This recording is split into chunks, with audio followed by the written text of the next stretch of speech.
As always, I'm joined by the handsome one, Mr. Fraser Doig. Sam, man. One of these days you'll be more artistic in your hellos to people. But this week we are doing a 2019 film, but closer to our year than we're used to. Dark Waters, a Mark Ruffalo film, which he also produced. But as always, before we jump into the film to review it, we will be hitting our news of the week, which again, I had some, we kind of rattled off the news between each other, and Mr. Doig had more than I did, so he will be taking charge of that. But before we jump into it, well, I would like to say anyone that watches, thank you very much for watching, but can you please make sure to subscribe, like, and give us a shout and ring that bell to get notifications for when we're going live again, or a new video goes up again. That's very much appreciated. Mr. Doig, if you would like to take on the news this week, we will No hammer it problem. out. We definitely have like a fair amount of news this week. I've quite a lot of enjoyable news coming out. What I'm going to do is I'm going to lead with the game news, because we barely really talk about game news, and that's because huge stuff doesn't happen as often as TV and movies. So I kind of want to lead with the game news. Yes. I thought I'm going to start with the Nintendo Direct. That happened before the BlizzCon, so I want to do the Nintendo Direct first. Did you get a chance to see any of the stuff? I did not. I didn't see a Nintendo Direct, mate. That is my bad. So I didn't watch it live. I just sort of caught up on the sort of trailers that get put up. I've only written down a couple of things, the things that jump out at me, but I feel like there was some ports over to the Switch. But these ones, I think, are the ones that folk are most interested in. So, first of all, we got a new Mario Golf game, which I feel looks better than it deserves to be. Not that I think that they're bad, it's just that usually Mario Golf games are just like, you just hit a ball hingy, but this one's got like a special rush mode where everybody's hitting their ball all at once, so you can like fuck up other players. There's even a story mode in it where you make your own Mii character and start for like the rookie leagues and become like the best golfer in the Mario land. Okay. Like, so there's actually a lot of effort put into this like actual golf game, where they've just been like, instead of just making it like a run of the mill, they've actually put a lot of like time and thought into it, which is good. Yeah, because We especially had, the Wii, we had a lot of generic golf games, to be honest with you. and the motion controls are a hell of a lot better now. So I feel like there's none of this chunkiness about, especially if you use the motion controls for the Switch. Yes. They're very fluid.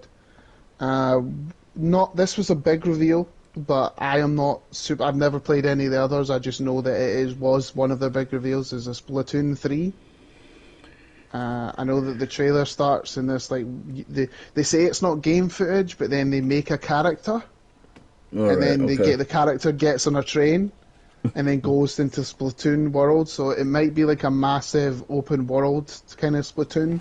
That's pretty cool. I mean, I know cool. that some people are excited for those games, and I know they do really well. I can't remember, how did Splatoon, was it Splatoon 2 that was big, or was it Splatoon 1 that was big? I can't really remember. I know that the first one sort of gained traction, and the second one did really well, and obviously they're popular characters because they moved them into like Smash and stuff. So I know that it's like a franchise that Nintendo is like, it sort of just came out of nowhere and they've kept it going, which is good.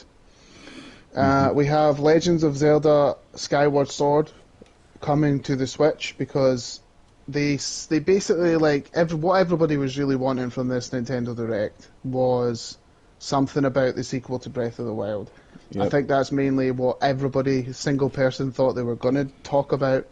And they didn't say a lot. They basically been like, it's still in development, it is coming, but that's about it. And I feel like there's a lot of factors to do with that. I feel like maybe they're working on a new Switch console. Yeah. So they can make, because obviously Breath of the Wild was like a launch title with the Switch. Yeah. So maybe they're working on a new Switch, or call it whatever, and then launch the new one with it. Or another reason would be the pandemic, the virus. That's probably a huge factor in development. So yeah, I feel like a lot of games went through that, where kind of everyone was paused and pushed from exactly. this. So, but I feel like obviously it's not like, it's weird though, as I am not a massive Zelda fan, but like my wife likes Zelda, and basically they're like, oh, we're not doing Breath of the Wild, so we're going to put the one that Zelda that everybody hates onto the Switch. Like, apparently, the Skyward Sword is the one that everybody doesn't like. Yeah. But apparently everybody doesn't like it because of the motion controls. So maybe now it's got the Switch motion controls, people might enjoy it more.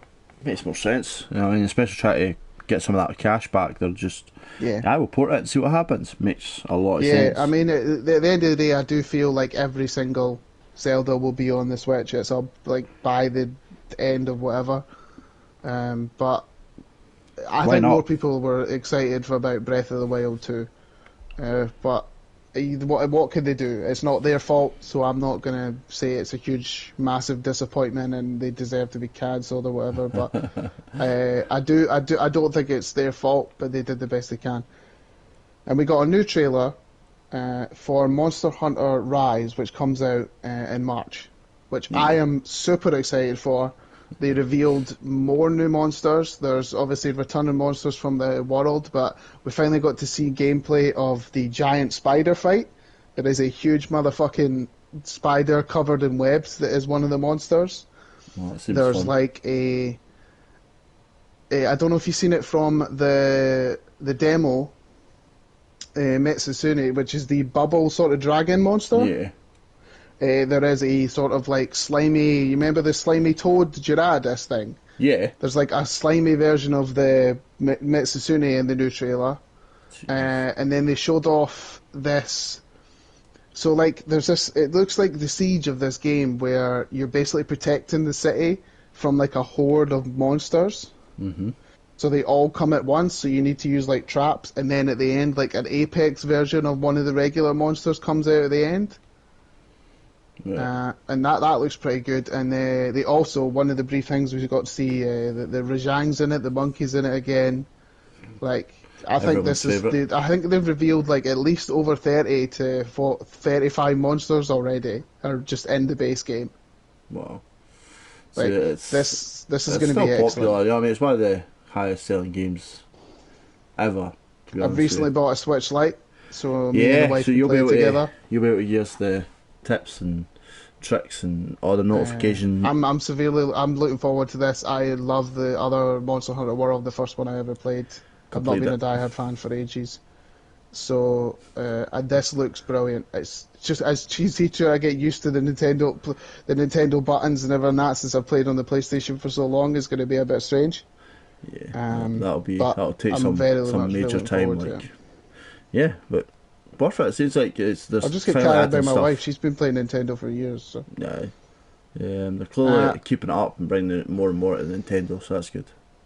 And you saw how long they basically supported the last Monster Hunter, so they'll probably just do the same. Yeah, I think even that was a Nintendo Direct. I even think that the old ones are still getting support as well, which is really strange. But sorry, good on them, man. Like the last update for Monster Hunter was the movie tie-in. Yeah, and that was like not that long ago. It was pish, but it wasn't that long ago. So that's all I have for the Nintendo Direct. Nothing. They obviously announced more than that, but nothing that pops to my head. Yeah, that we could sit and talk about, because I don't really either notice, or it's not on my street, or it's something that we talk for about a millisecond, then it'd be over. Yeah. So we're going to talk about day one of BlizzCon, because BlizzCon's still continuing. But the main thing that we care about when it comes to Blizzard, is kind of happened already. So we're going to talk about it. They did announce that they are doing Diablo 2 Resurrected, which is basically, I assume, is like a remake or a remaster of Diablo 2, which is the most popular.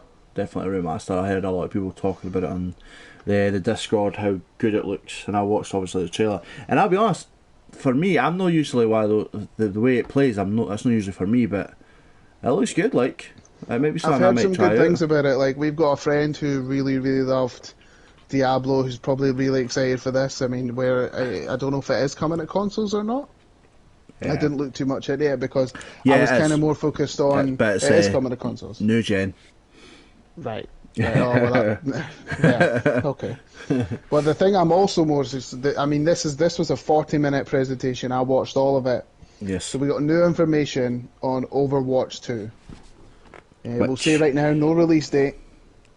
which I'm not surprised about, especially due to what we talked about with the Breath of the Wild stuff. But boy, did they been like, we're definitely still doing it. Like, yeah, like there's no like how someone will be like, oh, we're doing this, but they'll give you none. They gave us a lot. What's your thoughts on this? Because mate, like, I changed. I have obviously, as I've said before, as some may know, I went back to Overwatch, and you gladly came back with me, and I enjoyed it. I mean, really, I would lie and say that you forced me, but it would be a lie. All I have to say is over, and you're like, yeah, I'll play it. And that's it. I really enjoyed it. I really enjoyed being back on the game, and obviously when this first came out, I was like, oh, why pay double for a game we've already got? You know what I mean? Why pay again? But nah, I'm hyped. I'm hyped for every single way. That's the thing is, man, is clearly Blizzard thought of that. Why pay money for a brand new game when it's all pretty much the same? Where there is at least two things in this game that are massively different from the first one. So at the beginning, they talked about new maps. So they showed off two new maps. They showed off an Italy map in like the center of Rome, and they showed off like a New York map. Yep. Which again, like their map designs are excellent. So there's not a lot to say about it. You know it's going to be brilliant. Yep. Then we talked about role queues. So they said that they're considering changing up the tank role queue so you can be more aggressive. They talked about Reinhardt specifically and the ability changing. And the one that I think is the best thing they put in it, like talking about just changes in general, is the fact he could stop his charge. Oh my god, yeah. See when they say like, nudge them into each other and then fucking hammer, like put the hammer slam down. Oh mate, I was hyped for it. And how do you feel about this passive ability?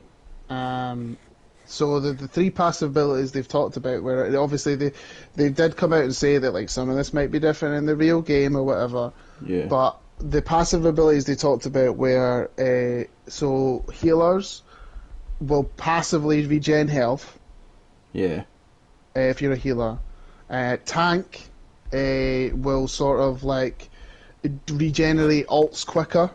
Yeah. When you're working with your team, and assault will have more movement speed when you're sort of grouped up together, so you can like flank quicker and you can like run in quicker if you're the assault kings, and then obviously the tanks will be like trying to sort of get in there and defend at the same time, so they're bringing up their ult, and then somebody, the healer, who is trying to keep everybody alive, but then obviously 9 times out of 10 when you're trying to keep everybody alive, you never pay attention to your own health. Yeah. That they start regenerating health passively.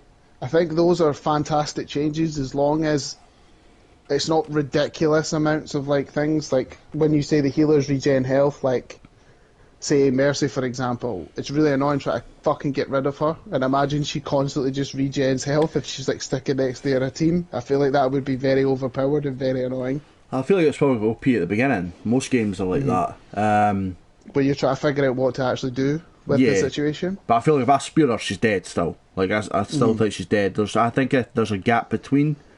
It's not like you hit her, she instantly gets health. You hit her, she instantly gets health. Like, you know what I mean? You've probably got to go away for a bit and then let it regen. Yeah, I see what you mean, maybe. Yeah. And obviously, I think the roundabout or team it would maybe build up a bit more. But I think they're good choices of like passive abilities. They also talked about sort of the weapon feels and like the weapon sounds, where I mean it's just sort of like added small choice. Details. It's not it's like small details, but it still sounds, but it still looks brilliant. It's still like all those tiny attention to detail that you love. We got to see snippets of a new hero. Yes. Who looks like a mixture between Hanzo and Soldier, because she's got a railgun. Yeah, that's the best way to say her. She's quite big. So it looks like her primary fire is like a soldier, and then her like charge up attacks like a Hanzo. Yeah. What I love the most, like she seems like she could be OP to begin with. That looks straight up. Most people, most of the new folk always are, man. I'm looking forward to the skill tree. That is what I am most looking forward to. That's only in against the AI. Really? Yeah, that's not going to be in PvP. So you're telling me, Like, I'm not able to, well, before I go into a game, pick how my guy plays. I don't. They obviously talked about the skill tree, but every time you saw them show it off, it was against the AI, and it was kind of in the AI section. I think that when you do PvP, you're still the bog standard soldier, because I think if you say if you had a bigger skill tree than someone else, isn't that automatically unfair? Yeah. So but I think that they're obviously going to... Hasn't everyone got the same amount? No, because you basically, what it looks like in the skill tree is by earning points and doing hero missions, you get to buy different points in the skill tree, like Borderlands, for example, where I think if it was in the regular multiplayer, so imagine you're just started booting up the game, you have nothing in your skill tree, and you're fighting an entire team that have a maxed out skill tree. You're fucked right for the get-go. I think the skill tree is only for against the AI. Yeah. But what I like about it is that I'd understand that maybe having that skill tree only against AI and be like, okay, well, what's the point in the skill tree? But as they showed in the presentation, they have put a fuck ton of time into versing the AI. They've clearly listened to all these people that shout and scream, some of our friends included, about how they hate fighting real players and just want to fight like AI robots. And you haven't just done the same missions, 5 missions over and over again. There's like a story mode. Yeah. There's the hero missions where they want to do over 100, where there's different enemy types, so you're not just shooting the same stupid looking robot every time. There's like crazy. Did you see that fucking tentacle woman robot? Mate, she looks creepy as fuck. Like, she's so cool. The detail that's put into her, like the fact that the closer you get, her hair sticks up like she's gonna fuck you up. And like, I think that they've put so much thought into the people who don't want to fight real people, and I think that one thing that obviously, like yourself included, we've gone in waves of Overwatch where we've been like, we love it, we fucking hate it. I love this game. Why let me delete it off my system? Yeah. It's like, I didn't want to play this again. Oh, I'm in the mood for it.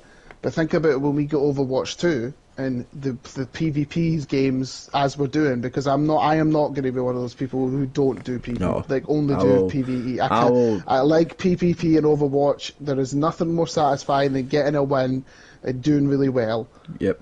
But if I'm starting to get pissed off with a game, it'll be nice to go like, oh, do you want to jump in and do some hero missions? And it's not going to feel like the same repetitive slog. There's going to be a little bit of variety. Then when you're obviously fed up of doing that, you jump back into the PvP. I think that is by far the best thing they've ever done. It gives it more longevity, and it also doesn't push away those players who just don't like fighting other people. Yeah, like, they're wrong.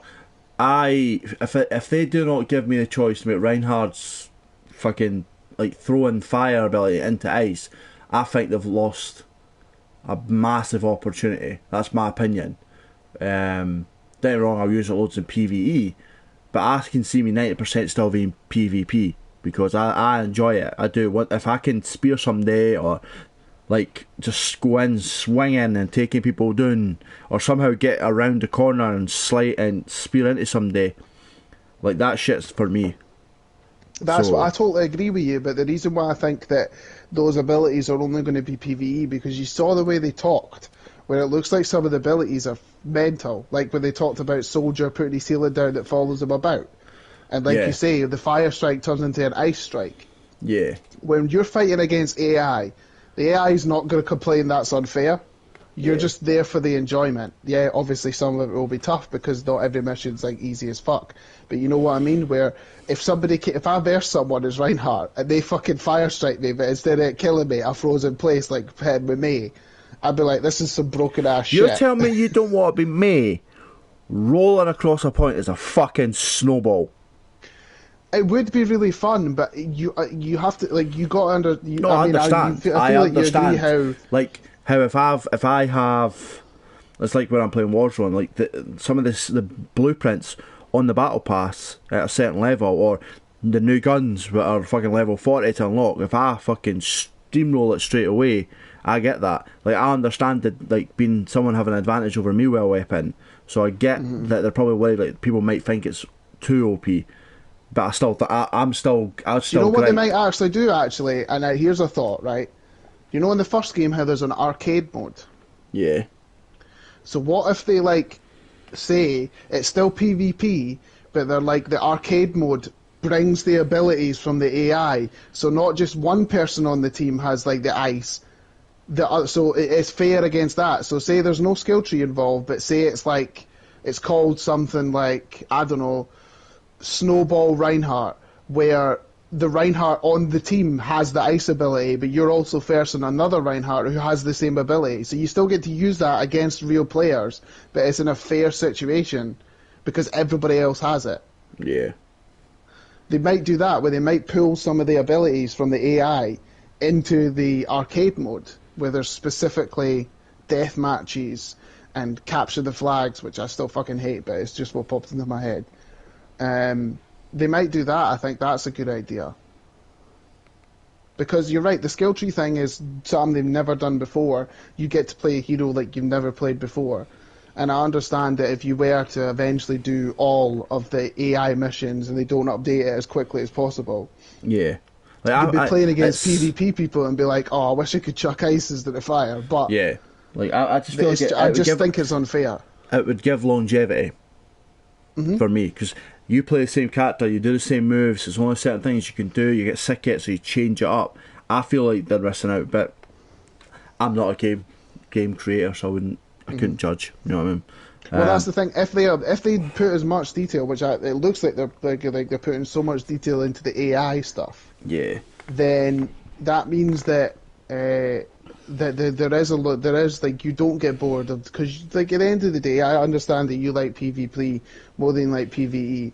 I like a mixture of both. Sometimes I could do it with others. Sometimes, you know, I do get sick of fighting robots, waves and waves, making it feel similar. I do understand where you're coming from.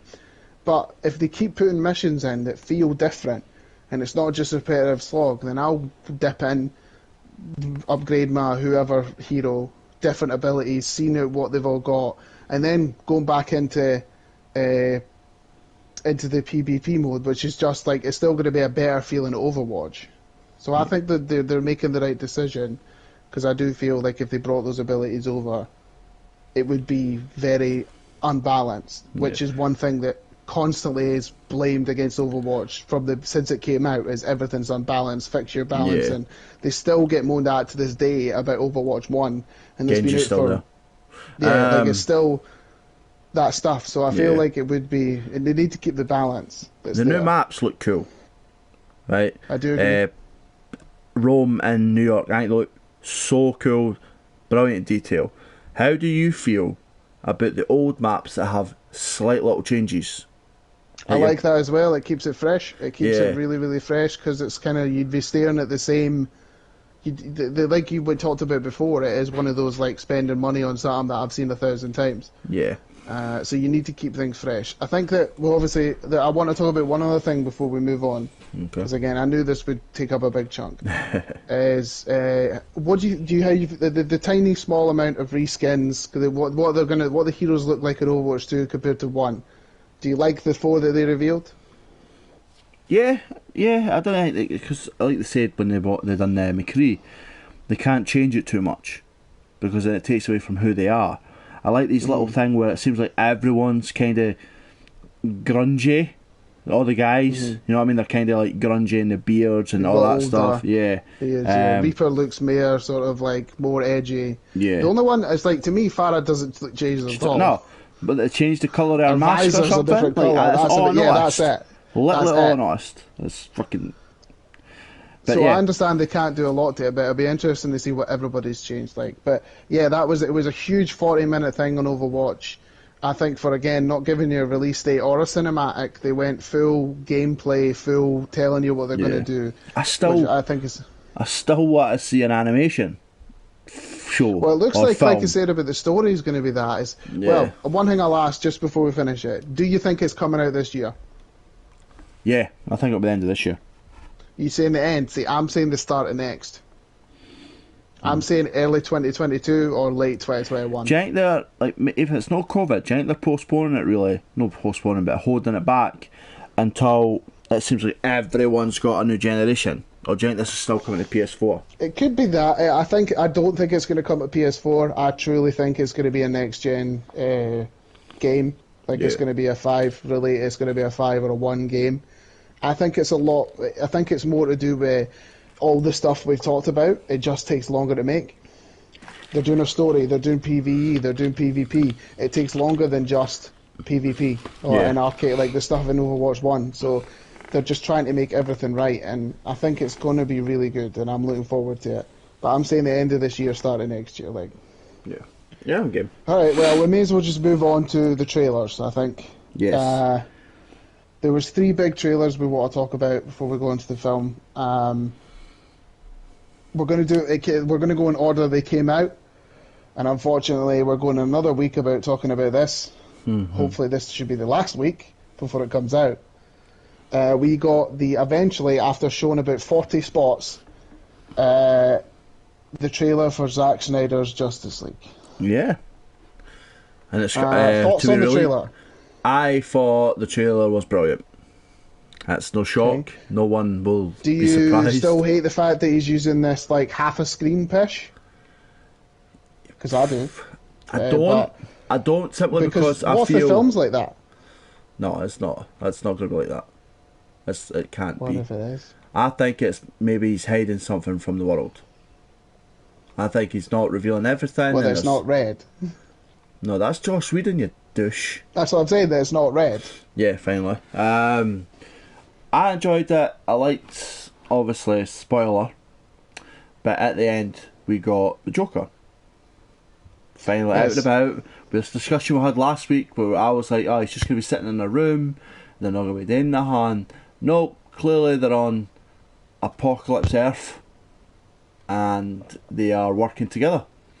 Which, I say it's a possibility because the whole world's Do you think, shit. Genuinely answerable, non-take-the-piss question, which don't happen very often, do you see at least an hour of this movie dedicated to in the future?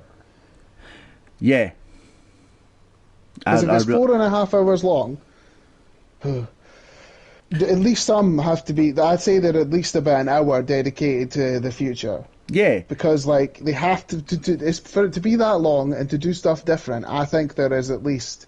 I think that we're going to see obviously where he unmasks. I can't remember if that was in the Justice League. We'll see a flashback of when Superman walks up and takes his thing off.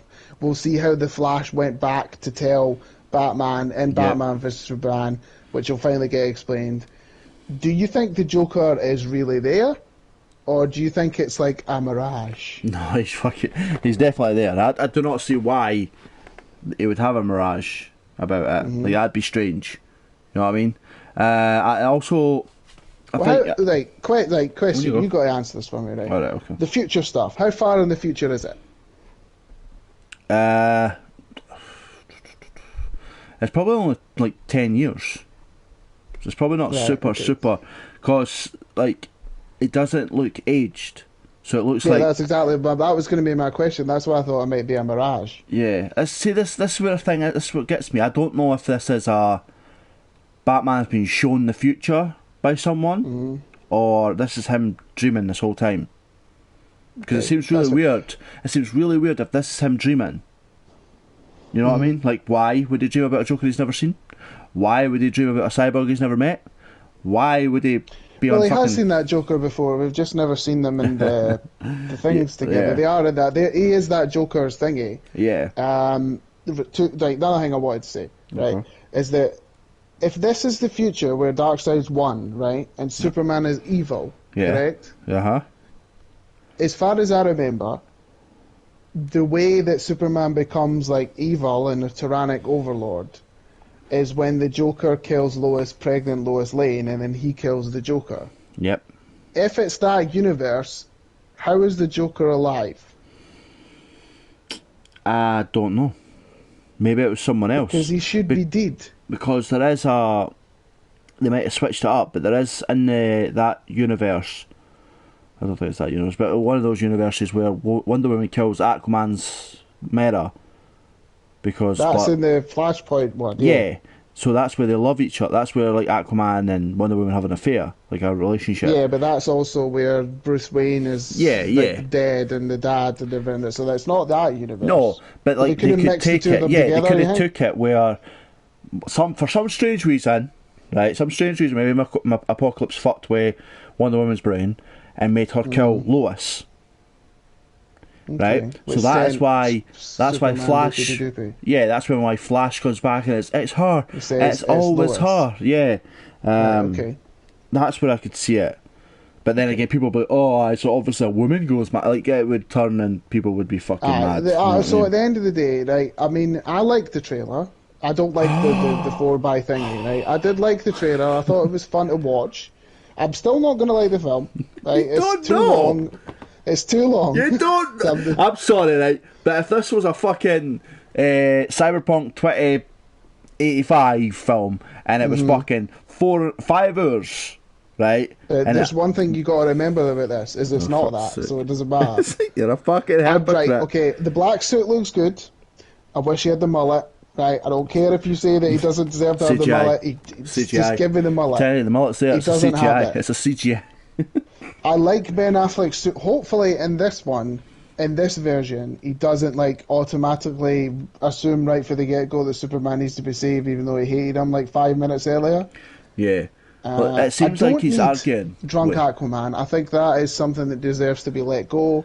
I understand that was the point in it, but I think he's past that now. Yeah, like after the film, definitely. Yeah. Like, pardon me again, so I'm burping. There was a film, an Aquaman film, where he kind of starts off like a drunk because his life's pretty shit and he doesn't understand why he's got abilities. So it makes sense if he's trying to drown himself because he doesn't like who he is. That would make sense, but no if he's like just sitting in a pub for no apparent reason getting drunk. Because on the other hand, though, because seeing it's going to be weird because this is like jumping back after things they've tried to fix. Yeah. I like Wonder Woman. I think she's still good. I think Darkseid looks skinny, in my opinion. I think he looks too skinny. He should be like Thanos, kind of squarish. I know that's me thinking about the MCU, but I think he's too skinny. Yeah. For Darkseid, I think he should look imposing. Maybe that's his loungewear.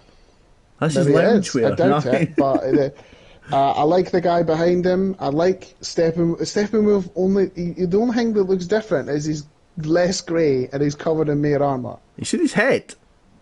Aye, look, he's just got more shit on it. No, his head's completely different.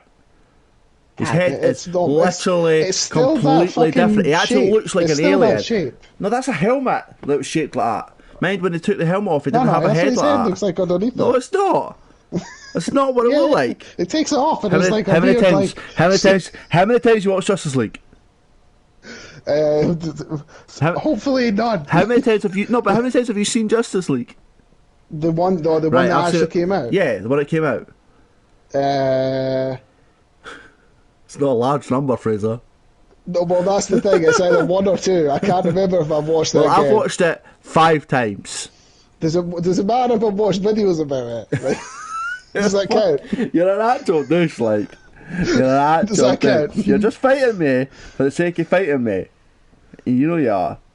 If I put it on and Rachel describes what's going on, does that count? You're a fanny, like. Oh, you're a fanny. At the end of the day, like, I have my opinion on it. I did like the trailer. I just think 4.5 hours is too long, and I'll never change my opinion on that. But again, it does look interesting, and the fact that the Joker doesn't have the tattoos is an upside. I still think that he's not a good Joker. I don't think Jared Leto is a bad actor. I just don't like him as a Joker. Yeah, okay. I don't know how many times I've reiterated it, but it's the truth. Makes sense. So the other trailer we got was for Cruella, which is I think they're basically trying to make Maleficent again, like it's like the bad guy who's not that bad. Yeah, it's like obviously not being a bad. My world is all certain way, so I've changed it type film, trying to make it acceptable, which nobody thinks it is. I like Emma Stone. I think she'll knock it out of the park. Oh, I think she'll be amazing. And it maybe looks a lot darker than most Disney films because my question is, wait, man, is that who roots for a person who likes to skin puppies? No idea. No idea, but I know for a fact there's going to be people like, oh my god, she's not actually that bad. She's such a good person. I'm like, you're a fucking, you're a nut job. But it looks like to me where she's going to be not as like, there's someone who's going to be more evil than her, so she's not as evil. But then in the trailer she says, I think that I just didn't ken. I don't know. It's just I can't root for someone who likes to skin animals and get joy out of it. Yeah. I look forward to it. They're going to give her the Maleficent stuff. I think Emma Stone's going to knock it out of the park. I love Maleficent. I haven't seen it. You just didn't watch it. I'm not a big Angelina Jolie person, and Sleeping Beauty is okay. I'll watch it eventually. I'll get to it when it's around the corner. I just like Emma Stone. That's why I think that this movie will probably make people watch it, because she's really good in everything that she does. Yeah. And if there's anything that can save this, why the fuck are they making it? It'll be her. Her acting. Yeah. Yes. I look forward to it. I'm going to talk about quickly 2 TV shows that are coming, and then we'll finish on the big trailer that I think we'll probably talk about the most, like we did with Overwatch. So there is a new anime coming to Netflix called Dota Dragon's Blood. Yep. I guess you wanted to talk about this just because Netflix animes are like maybe severely underrated and always turn out to be excellent. They're so underrated. I haven't watched any of them, so my input is nothing here. For me, this will not tease to your curiosity, Fraser. But for me, I don't know. I've been recently playing The Witcher again, so between Skyrim and Castlevania. Mm-hmm. That's what I'm getting for this. You know what I mean? Like, it's one of those, I'm the only person that can do this. I'm part of a lonely group, but here's friends I'm somehow joined with, but they kind of hate each other at the same time show. Mm-hmm. And again, graphically, the anime shows on Netflix are fantastic. So anyone not watching them, I truly believe is a fucking idiot. Because they're definitely worth watching. Whoever those people are. Yeah, whoever those people are. I've seen them all. And also, it comes out on March 25th. Like, March is a really fucking busy month for me, it seems. And again, being Netflix, it'll only be about 8 episodes, 12 episodes, so it's not like they're bringing you 40 episodes in one season. Mm-hmm. Obviously, they'll give us more. I still need to watch the last one you talked about, Gods and Thingies, which again, I need to do. And I don't want to promise that I will, because I'll probably go back on it. Blood of Gods and Castlevania. You need to watch Castlevania, especially. I just fucking love that. Love that fucking. The other one I wanted to talk about because of the event, it's on Amazon, is Invincible. Yeah, from Robert I don't Kirkman. know nothing about this. It's from Robert Kirkman. All I know is for the guy who did The Walking Dead, because it says it in the trailer. Also, March the 26th, this comes out. See what I did there? Busy month. It's pretty much Superman. It's got J.K. Simmons in it. It has got J.K. Simmons in it. He plays, I can't remember his name, but it's pretty much, he plays the Superman. He plays the dad. It's pretty much Superman and his son. But there's obviously a dark twist to it. Yeah, I noticed that. It's like it seemed all fine, and then there's like a weird bit where it just goes like really. Yeah, he's like, weird, I've got a secret to tell you, and you just see and shit. then, I think he's not from Earth. Obviously, it's fucking Superman, so he's like Superman, so he's not going to be for Earth. I think he destroyed his Earth. Do you remember? Yeah. Do you remember? Marvel made their Superman, and his name was, I can't remember his fucking name. He was ginger, all powerful. He came down like he was the greatest fucking person in the world. You're not really Hyperion. A comic book person. Hyperion, that's it, thank God. And he actually... Why I remember that, I don't know. He was actually a bad guy. Yes. You know what I mean? He was acting like a good guy, but he turns out to actually be evil. That's what I think the dad is. And you think that the son will have to fight his dad at the end? I feel like it's going to end that way. But how gory does it look? Yeah, it totally was like, it shifted and then it went like real gory, and I was like, this looks really fun. Like, again, so I never talked about this when we came back for the podcast because it completely dropped out of my mind. But seeing that this is on Amazon made me come back in. So I watched that Star Trek cartoon. Yeah. The one about like the lower decks people. Oh, yeah. Is it any good? It's actually way better than I thought it would be, man. It's pretty funny. So I think Amazon are like sneakily good in the in the animation, like the animation department. It's just not really been noticed yet. Yeah. Do you know, there's one thing I did see on Facebook, which is annoying, but I just wanted to mention it just because it's popped in my head also, is that there is a date for the new season of Final Space for America, but not for us yet. Ah, sad. Yeah, I know. I really like Final Space. Yeah. Oh, that's really sad. Right. Yeah. So I want to. The next thing we've got to talk about the trailer, the most up-to-date trailer that came out. I'm sorry if that came across. That was my phone. It's fine. Before we pop at this one, because it's going to be a long one. Let's be serious. We will just announce now that it got announced yesterday that in the Flash film, they have added Sasha Calle as Supergirl. Just putting it out there. We don't know her role in the film yet. We know who, obviously Supergirl, so we don't know if Henry Cavill's going to somehow turn up, even though it's the people coming saying, no, he's no, but you know what fucking comic films are like. But yeah, I don't know her in anything else, so I can't really talk about it. I don't think you know her either. But I didn't want to, say Mortal Kombat for about 10-15 minutes, then be like, oh, by the way, here's a character that's put into a film. Yeah, fair enough. That's a good thing to say out loud. But yeah, like you mentioned before, finally, after weeks of hinting and HBO trailers showing bits of it, and it's showing every single character, not every single character, because there's folk in the trailer who never got a highlight, but yep. The trailer for Mortal Kombat came out. Thoughts? In a word, orgasmic. I mean, I wouldn't say that word. Mate, I fucking loved it. It was a good trailer. Fucking loved it. I think this is going to be really good. Yes. I mean, it's R-rated, so there's blood and there's guts and there's everything everywhere. Executions. There is some great the way they've made the characters look is brilliant. There is a new person who I don't know of. Cool. I don't know why because there's no Johnny Cage, but they've replaced it with a new guy. There's a rumour going about this guy's going to turn into Johnny Cage, which I just don't see happening.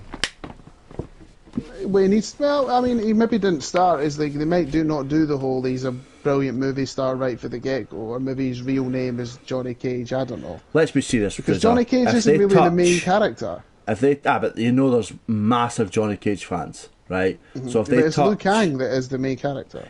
I know, but there's fans of that guy, so if they touch it, people are going to be fucking, well, I never asked for this guy to be fucking Johnny Cage. No, you know what I mean? People were so unhappy. But I feel like they've not really complained about people portraying anybody yet. Nobody's been like, oh, I don't buy that. But they're mad about that Chun-Li lassie. That she's not in it. Is it Chun-Li? She's for Street Fighter. No, who's the Lee person that they're missing? I can't think of anybody. Chun-Li's for Street Fighter. She's the last with the big legs. But there's somebody... No, she's to Street Fighter, a completely different game. No, I know. It only popped to my head because I've got a fucking thing playing in front of me. But there's somebody in it, and I can't remember the came up. Doesn't matter. There's no Striker, but I think we're going to get Striker because it looks like in the trailer that Kano's good, but obviously Kano isn't good. Yeah. So I think that what happened, the reason why Cage hates Kano is because he kills Striker. So I think we haven't seen Striker, but you'll be in it, and then Kano will kill Striker, and therefore that'll start their whole we hate each other relationship. Yeah. How do you like everybody's power set look, like their abilities? I think obviously at the start of the trailer we get to see Sub-Zero doing what he does to Jax, which is completely making his arms not exist anymore, which gives him his metal arms, which look brilliant. I don't know if you noticed it, there's a bit in the trailer where it looks like he's bringing his fists down together on someone's head. Yeah. So that's going to look really cool. But Jax looks good. Sonya looks good. Liu Kang, you can't really mess that up. He's just, he's the bog standard sort of Jackie Chan, Bruce Lee guy. But I love the trailer wasn't all about him. Oh, Kung Lao's hat was mint. He doesn't throw it, he just puts it to the side, so we haven't seen any of that yet. Raiden doesn't look as oldie and doesn't sort of have the white hair from the old movies and that, but his sort of hat's a bit smaller as well. Not a lot of Raiden. Scorpion and Sub-Zero, though, they look the best. Oh, definitely. Especially Sub-Zero, in my opinion. Sub-Zero mate, looks fucking amazing. So mint. Sorry, I've always been, I don't know about yourself, but I'm more a Sub-Zero guy than a Scorpion guy. Yeah, definitely. I feel like it's between those two. Don't get me wrong, but like, Scorpion has the most fucking iconic saying ever in any game. Yes. Like, I don't care who you are, you know that. Even if you don't know where it's from, you know that fucking saying. You know what I mean? I'd punch my kid if he was like, get over here. I'm like, do you even understand what the fuck that means? Do you understand, son, what that means? You're not at my level. I agree. The get over here was pretty good, and I agree that Scorpion looks really good. The bit where fucking Sub-Zero freezes blood and then is it with an icicle, I was like, that is like straight out of the games, like 100%. It's the fact that it looks like, at it makes the wall as well, as well as like straight out of the games. Oh, it's so good. So there's a couple of characters that's been rumoured that we haven't seen yet. So obviously, I want to see if there's one you've seen, which I've seen. Once you go through your list. So there's obviously the crocodile one.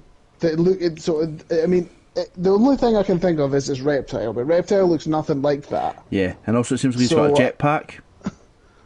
Yes, I don't think that is Reptile, because if that is Reptile, it's weird that everybody else is kind of looking like how they look in the game, but then they completely changed Reptile. Yeah. It's quite bad. Apparently, Cabal is going to turn up. What was Cabal? Cabal's the one that goes really fast. Is that the one that like, he's in the new game? He zips forward and back like he's got the mask? Aye. And he's got the blades that are hooked? Yes. Oh, so you didn't see him. Apparently you're just hearing. You're just hearing that he might be in it, but you've not seen him. No, I've not seen him, but I've heard that he's apparently going to show up. Mate, you've seen him without seeing him. Is it the bit with the dragon? It's the bit with the dragon. Someone took a picture, and you look in, you can see his blade and his mask. That's definitely him. So somebody was like, Cabal. Somebody was like, what? Like all these fighters people, but why would you use an ability on a zero character? Like no one knows. Like they were like, look at the picture. Can you tell me who it is? Because it looks like nobody to me. And I was like, that's the fast guy, the guy that zips around. I think that if Cabal shows up, that'll be cool. I think because Melina's in it, that Baraka might show up. Yeah, it makes sense. There's a possibility that Baraka will show up since Melina's in it. Do you think... Now, obviously, Shang Tsung is the bad guy. Obviously. Do you think that we are going to get Shao Kahn, or do you think they're going to save it? I think he'll pop up at the end. I think he'll pop right up at the end. Because we see the statue of him. Yeah. But we obviously don't see him at all. But do you think he's going to appear? Yeah, they have to, especially if they're trying to continue it. You know what I mean? Like if they want this to go on, which more likely, let's be serious, they want a sequel. You know yeah, I mean, hopefully it's not sequel bait, but I think that it is. Hopefully, does really well. I mean, I'll try and see it if I can in the cinemas, because God knows about NN anymore. Yeah, out in April, I didn't see us getting to the cinema unless we rent a whole fucking cinema room, which HBO Max. I mean, the sooner it maybe comes to us, the better. Then I don't know. Yeah, I don't understand why HBO Max has suddenly stopped for coming to us. Like it was meant to be out there at the beginning of this year, and they came out with no information about it. I guess it's obviously to do what we talked about with the other stuff as well. It's due with the situation and the virus and that. So, I mean, it looks so good. It does look brilliant. Yes, I see. I see it doing well. I do. I think. Yes, I mean it's going to be better than the original, which is obviously I thought was good until Callum ruined it. We've still not done the second one. Just saying. That was even worse. I know. Annihilation is worse. I know. Do you think that bit in the trailer where obviously at the very end it plays the music? Yeah. Do you think the music will be in the film? Nah. But it needs to be though. I know, but I don't think it's gonna, because I think it'll just be weird. Like when somebody shouts Mortal Kombat just for a bit, and then it'll only be acceptable, right? If Scorpion's like out of nowhere, it's like get over here, and that kicks off. I'll be game for that. Kicks off a little bit. Imagine it's a fucking Scorpion versus Sub-Zero fight, and it's actually playing at that bit, and we just didn't hear it. It would be awesome. But I mean, at the end of the the one things that I'll have noticed though is that obviously Scorpion is still human. Yep. And like the Sub-Zero that's in it is the first Sub-Zero, who eventually becomes Noob Saibot. Yeah. And then it's obviously Sub-Zero that kills Scorpion and makes him into the skeleton Scorpion. Yeah. Do you think they're going to go that technically far? What should happen is that Sub-Zero should win that fight. Yeah, but will they go that far, though? I don't know. Well, see the bit where he's had the flames round him and that. Maybe that's what happens, and maybe he turns into the skeleton at that point. Well, it's just an ability he has. If they do, but it's more. I know that he's got the fire abilities already, but I mean like the proper, like he's a hell, like Scorpion. If they do new Cybot in the next film, that would be awesome too. He's cool as fuck. There's so many characters that you can pick from that people love. There's so many. There's also loads of shit ones, but there's so many characters that they could pull in. Yeah. I'm looking forward to it, man. Definitely. Can't wait for Sonya to hear her daughter and Johnny Cage. Well they've got to fall in love with everyone first. Ronda Rousey will be the daughter. I think we should move on to the film now. I think there was a lot of news to talk to. Yes, I think we should at least talk about the film that we covered. We could try, I guess. We could try talking about it. You know what I mean? Like I said at the beginning, our choice this week was the 2019 Dark Water, starring and produced by Mark Ruffalo. Directed by... I can't remember who it was directed by. That's annoying. I just said that and didn't have an answer. Todd Haynes. Boom. Todd Haynes. Yeah. So I... And you? Well, you go. What I was going to say, right? I didn't think it was 2 hours and 6. It didn't feel 2 hours and 6 minutes long. Just to put that out there. I started feeling it at the end. Yeah. I think. I had to check. From my perspective. I had to check at a point because I thought there's no way he's fucking winning this already, and that was it. And I was like, oh wait, no, it's only halfway. Oh, you handled that bit. Yeah, that is like at least that's one of my favourite bits of the entire film. Yeah. But yeah, I do feel that it does go a tad bit long, especially near the end. Which I mean, when we get near the end, we'll cover about it. Yeah. One thing I do want to say is that to me, this feels like the most departed film that we haven't really done a film like this for the pod. Yeah. Where most of the time there's like, I'm not going to say that we're like, there's always explosions and everything's explosions!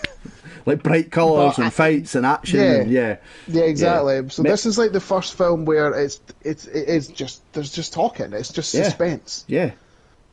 Which I love this sort of stuff right for the get. I love that. I love all film. I know that Cam's the same way. I'll hit it off with a synopsis. It's basically a corporate defence attorney takes on an environmental lawsuit. Takes on an environmental lawsuit against a chemical company that exposes a lengthy history of pollution. Now, this is a biography and a history film. It's kind of like it's kind of a biography because it goes into Mark Ruffalo's character, who is called Rob Billett. It's a real story. It's a real man's life. Sorry, I had the trivia up for a second, not the actors. You love a bit of trivia. You can keep the trivia up, mate. That's fine. So, I'd say that we could maybe just cover the actors. So there's Mark Ruffalo as the main character. Yes. We have Anne Hathaway as his wife. Yeah. We've got Tim Robbins as his boss. And there's the guy who's in charge of DuPont, but we don't see him that much. Victor Garber. I remember him mostly from Legend of Tomorrow. But we also get Bill Pullman as the West Virginia commissioner guy. Takes a yes, he comes in later on, yeah. And then we've also got the guy who plays the farmer, who is also, I'd say, a very crucial part of the film as well. Yeah, Wilbur Tennant. So those ones are like. Did you notice the Happy Place guy? I didn't. Oh yes, I did. Yeah. Yes, I did notice the Happy Place guy when he was in where he's trying to pitch to the partners near the third quarter. Yeah, and he kind of turns out to be a dick. Yeah. Just said. Yeah, he turns out to be an ass. Yeah. I thought I recognised his face from somewhere. It's his voice. I always recognise. Always recognise his voice. So there's one thing I really like about this film. So obviously, like we talked about, where Mark Ruffalo, he's clearly like his wife, he sacrificed a lot, his wife sacrificed a lot so he could get a nice, well-paying job, support his family for the rest of his life, be in a happy, comfortable position. And somebody connected to his previous life, his gran, knows a farmer who's obviously the gran's like, oh, my nephew's a big shot lawyer, he can help you. And he's delivered some tapes of, you don't really find out what. At the time, it's just been like, oh, he looks like a crazy guy of like, they're poisoning my land. They're like, give me my tinfoil hat. They're all mental. Instantly shot down, which obviously you kind of get that from the start. But one of my favourite things about this film is that most of the time when you watch a film about like conspiracy theories and like all that stuff of like stuff that ends up like that sounds so ridiculous it can't be true, but then at the end, guess what is true? Yeah. It's only near the end where people stop believing in him. Because, like, he tells his boss, and his boss doesn't go, you're a fucking nutcase. He tells his wife doesn't say you're a fucking nutcase. He maybe doesn't believe the farmer, but all he needs to see is, like, one thing. And his opinion changes automatically. Like, because he eventually goes to see the farmer after, because it's, like, connected to his family. And he just can't help himself. It's that little story that the gran tells. Like Rob had no hope of doing this. He had no thoughts. He just went, I'll go through the motions. And his gran was like, you went there, you done this. And he was like, wow, that was that place? That's amazing. And then obviously, like you said, he kind of met up with the farmer. Who, I think the farmer is fantastic in that film. I think he plays someone who's like just on the edge but not willing to give up, but just also seems like a bit of a nutcase.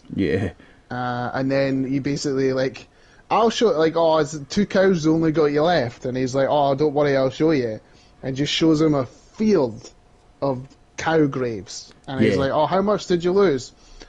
190, and that's the moment where Ruffalo's like, sorry, what? He's like, how? Because 190. Because it's his roots. This is where he was from. Like, one of the places he was from was this town, where he actually spent time. You know what I mean? And stuff like that, because he said very early that he moved around. But it's the fact that I like the way that the farmer tells it. He's like, yeah, 100. Then it's like a break, there's like 90. And Ruffalo's like, wait, what? 190? And it's just like you said, it's just a field of them. And he's like, oh. I loved it. I did. I love how the film I like the fact that up. he goes. He talks to the DuPont guy right away and asks for the forms, and the DuPont guy's like, "Yeah, no problem." And he like goes over and hands the farm, and like, because he just wants he wants to help him, but he just wants to give it. He just wants it over and done with. Like it's not really quite hit him yet about like how deep the rabbit hole goes. And I think it's after the tapes. I think. Yeah, I think that too, but I love the fact that, like you said, when he went to the DuPont guy, it's kind of like, hey, I'm a lawyer, you're a lawyer, you're a businessman, and they're kind of like, oh, well, we should be friends. You know what I mean? Like, it's this friendly, he's like, oh, yeah, not a problem, I'll send you this stuff, I'll send you what you need. And it just kind of kicks off for there, because you can tell that the DuPont guy's kind of like, oh, see you later, fuck you. Well, that's the thing, is obviously, like, when he starts like wanting to get a hold of him, because he starts noticing something called PFOA, which later becomes something else, but he starts noting this all over the joint, and he's trying to get a hold of him to find out what it is, and he kind of gets the cold shoulder. And when he eventually tracks him down, I mean, if you could write the word guilty on a cunt's face, it's on that DuPont's face at that dinner scene. Like, he overreacts within seconds about asking him what that thing is. But what I don't understand is, like, Mark Ruffalo to me seems like the kind of guy who wants... I know he's kind of got to that position, but he does seem like the kind of guy who maybe wouldn't go away if he's told to go away, which clearly he proves by the film. So it's weird that they give him, like, a fake form in the first place that kind of has all these holes in it. I think it's because it's that power mentality. Like, I'm a big company. This is I'm just a gonna little get away lawyer. with it no matter what. Which makes sense near the end, because, like, well, you know what I'm talking about, but, like, we're not going to say, but, yeah, I maybe I do understand where you're coming from, that it's like, I am the top dog, even 1,000 people could be throwing sticks at me, it's never going to make a difference. But also, it's because people don't really know his background. You know what I mean? Like, they're kind of like... He's kind of pushed it away, like you said. His background's kind of all out of the joint. But he's kind of... He's timid because he's sweated to get this position. He's worked up to get this position so he feels safe. And his partner now. And he kind of just... He's like, yeah. And the guy thinks, oh, he's just a wee lawyer. I'll take this and just run away with it. Which I just love. When he eventually does confront him, he like pisses him off, which then makes him... He kind of shoots himself in the foot because he basically sends him everything that's ever existed on DuPont. Yeah, he sent him busy boxes. Busy boxes is what they're called. Room. Is that what it's called? It's busy boxes. It's to bury someday to a point where, like, obviously I saw this with Suits. You put me onto that. But it's literally just a case of a big corporation hiding something in plain sight and just throwing it in their face. And you're right. But nobody will sit for hours and hours and go through it. And he did. Because it seems he does. I would have looked at those boxes and went, nah, no worth it. Fuck this. I'm going home. You know what I mean? But he goes through that shit and it comes out later on. Every little detail he has has been from their boxes. Which I thought was 100%. Amazing. So, one thing I wanted to ask about, and I know that to me it is one of those things later on, but how do you feel about the sort of like the time jumps, the skipping through different years? Because the movie starts in 1998 and finishes in like up into the 2000s. It's weird because I know it wasn't that long, like those moments, but I feel like when you play a game and it gives you a pause screen to load the next thing, that's what it kept reminding me of, and it kind of annoyed me. Especially near the end. Yeah. Where it like does it every scene, and that's where I started to get annoyed by it. But at the start, it doesn't happen that often. Because like right now we're in 1999 with the dinner. He's already been out a year.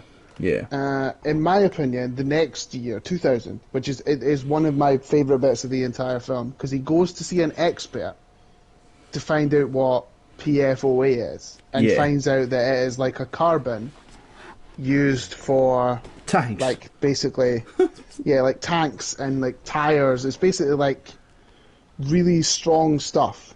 And he basically like goes like, well, what if you drank it? And he's like, well, don't. What would you do if you drank? It's basically the equivalent of like, what would you do if you drank bleach? Like, you wouldn't drink it. It's bad for you. Which kind of puts the little wiggity in. But see the bit where he remembers the little girl's teeth? Yes. Like, see when I first seen that, did you notice it? No, I didn't. I didn't notice it at all. Nah. But like when he starts to notice, and then like phones up that person and be like, yeah, like what would happen if you did drink it? He's like, didn't he give me this pish about you, didn't he? Just what would happen to your teeth? And he says that they would rot and probably turn black. No. And that thing, and it's basically like, that is like the tinfoil hat situation of it, like, they're trying to poison everybody. Yeah. Like, it's scary. Like, it's actually scary how he just kind of flips and he's like, oh my god, I need to go. But what I find weird is he doesn't contact the family, the farmers. Like, that kind of bugged me. He didn't phone them up and be like, buddy, do not touch the water, do not drink it. If you notice though, when he eventually does tell him what's happening, that is when he goes, what do you think I've been feeding my family? Yeah. So he doesn't realise that until he basically because he doesn't realise that until like he realises that everybody uses the water, because I think it's the automatic of like finding out that they're putting it in the water in the first place makes him like go into shit panic mode, because even though he thinks it might just be animals, his brain automatically goes like, fuck my kids. Even like, because it's just that automatic thing.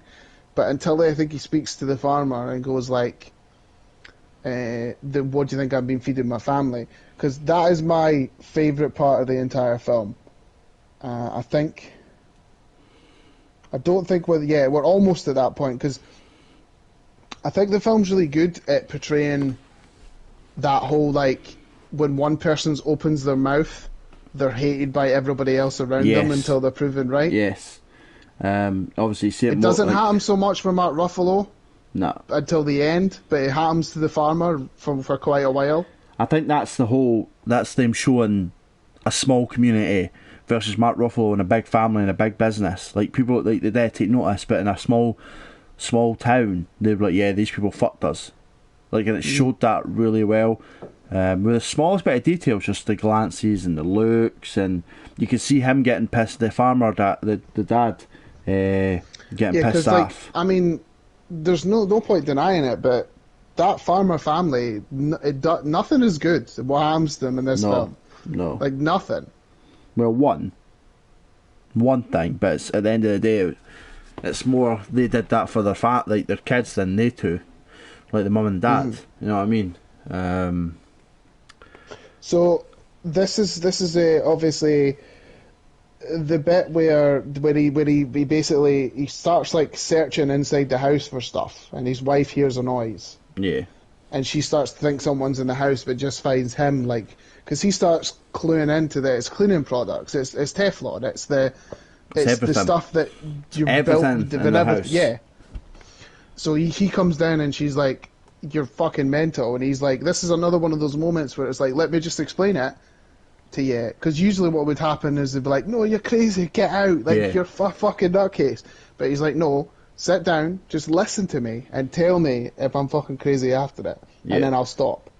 And I love it. It like switches between him telling his wife to telling his boss to then telling the guy in charge of DuPont. Yeah. And it's the reactions. My favourite. I love it. It's my favourite bit of the entire film. That and another bit later on where he goes and speaks to actual DuPont again, which is kind of the same thing, but this is the first time. I think is brilliant because it's just vindication. That's what it is. Yeah. I hated seeing how bad the farmer gets. And fucking Rob's kind of like he's like, well, this is the only chance you've got. Like, we're at this point now where you either take the settlement, basically. Yeah. Take the settlement and leave. Yeah, and I love what he does. Like, the fact that this is based on a true story, and the fact that he gets his clients a payoff. Then eventually, yes. Yeah, eventually. And then he turns around and he's kind of like, well, I'm going to fuck yous anyway. And it all works out. In that sense. The farmer kind of gets what he wanted, but with a bonus. Well, he dies. Yeah, but this is like... Because this is at this point in the film, obviously, he's like, leave. And he's like, I can't. They need to look after me because I've got the cancer. Yeah. And that's where it's the whole, like, first indication of that everybody in this town who's been polluted by DuPont, from, as they discover from when he tells everybody, from, like, back in the 1960s. Even when they just tested it on loads of people and did all these experiments and found out they were dangerous and didn't give a fuck. Yeah. It's been basically poisoning the entire town for years. And that's why people have been dying of illnesses and cancer and failures, and the people have had babies that have come out deformed. Which, again, the fact that this is a true story, or it's based on a true story, because, I mean, they obviously have to Hollywood some stuff, but the fact that it wasn't like a huge thing. It was just this one town. But the fact it can happen is definitely like that whole, like, where is my tinfoil hat? Like, where is it? Yeah, it's makes me want to put mine on anyway. I'm just saying, you know what I mean? I do tend to take mine off, but fuck, I'm just put another one on top of it. Just put another one on top. 2 seconds, my shit's kind of went freezing. But yeah, it's the fact, like, we're at the data leak bit. This is where it kind of all kicks off. Which is the smartest thing to do. Yeah. Is basically send it out to all the newspapers. Send it, because it would never have gained traction without doing that. Yeah, and what I love, right, and it's the fact that he only got that, like, a lot of the stuff he does, he kind of gets from his wife. Like, she kind of, she's like, well, I used to be a lawyer, like, and she's kind of proud of herself, of who she is, even though, like, she stopped working to take care of her family. She always and I puts think she's also really good in this, Anne Hathaway. She obviously, she has a kind of some of it one note, because it's a lot of, like, the only thing you really get from her is like, can you not just stop, this is going to hurt you, sort of thing. Yeah. But it's the fact that she went both ways. She was kind of like, oh, I'll support you after finding the truth. But then later on, obviously, once we get to it, she kind of just like, well, fuck you, this is... Aye, because by that point, it's at least... Yeah, but we'll get to that. When she starts to not like him, it's like, it's up to 2010. Yeah. Where were we? The pitch meeting. You know the bit where he sent them all out, and he obviously wants them to go after this properly. After he's talked to the farmer and he doesn't want a settlement, he wants to sue their ass, but he has to convince the rest of the partners to do it. The bit where you were saying the guy from The Good Place, the guy from the Hingy Place is an asshole. Yeah. This is another moment where it's that whole, like, you expect the boss to shoot them down, but again, the boss is the only one that's on the main character's side. The other guy, the guy that's sitting beside him. The other guy has been waiting for the start. At the beginning, when he came in, he was kind of hesitant to be part of it. But that's what I love about the like, because you said the boss could have just been like, fuck this, fuck that, don't do it. It's a risk we don't need. Exactly. And it's the fact that he's so aggressive with it. You know what I mean? He's like, stop, I'm in charge. Listen to what he has to say. This is something we should be fighting for. Are we so weak? You know yeah, I mean? Exactly. Like, people, this is what people think of lawyers. We're just chasing the money. You know, we got into this job so we fight for the little guy. Like, again, that's why I love that thing, because most of the time you see the boss is like, give me your badge and your thingy. You're crazy. Get off the stuff. But like, this is it's one of those, like I say, where the boss like supports him completely, and it's only near the end where it's been so long and you still haven't seen anything, where that's where the faith starts to waver. Yeah. I'd say it's from about... No, I'd say about... There's a couple more years before it starts properly rapiding through them all. Yeah. So, how do you feel about the... when he starts getting the arm shakes and he starts to, like, sort of get a bit paranoid? See, I like Mark Ruffalo as an actor, right? And obviously I love him as the Hulk. But, like, this performance he pulls off with this, where he kind of, beginning of the film, he's talkative and he's all the movement, and you kind of tell that the obsession and the stress is starting to hit his body. Like, the wee twitches were, I was like, the wife was like, what's wrong with your hand? He's like, oh, nothing. And it's his way of being like, I'm getting angry, I'm getting stressed. And I love that his whole persona changes to this. Because he knows that if he talks, he's probably going to break down and get angry, so he kind of shuts in. And I thought his performance with that was just amazing. And adding the wee ticks and everything was a fucking top-notch. I agree, because it's kind of like he's kind of everybody. He has to keep composed. Yes. Because he like the whole weight of the shoulders is on this mimic, because they obviously start to like get support from families who were dealing with this stuff from a long time and sort of giving hush money. See the bit where they go to court and they're like try to convince it, and then suddenly the government, like the lassie in charge, the governor, has conveniently like changed the rules for how much litres of this you can have, like a day before it was meant to happen. That's like one of those like, I hope you fucking burn in hell moments. Like that's one of those like so infuriatingly smug and asshole-ish. Yeah, especially because she knew. Like, this was 100%. This is why those like, people of I'm taking money more than I care about people's health. Yes. I loved. Oh, 2 seconds, I'll get his name back. Where is it?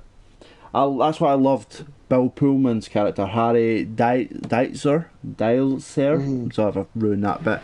I loved his character coming into it, because see, when he first came, I was like, this guy should be a fucking Virginia idiot, you know what I mean? Like, sea water and like all that type of shit.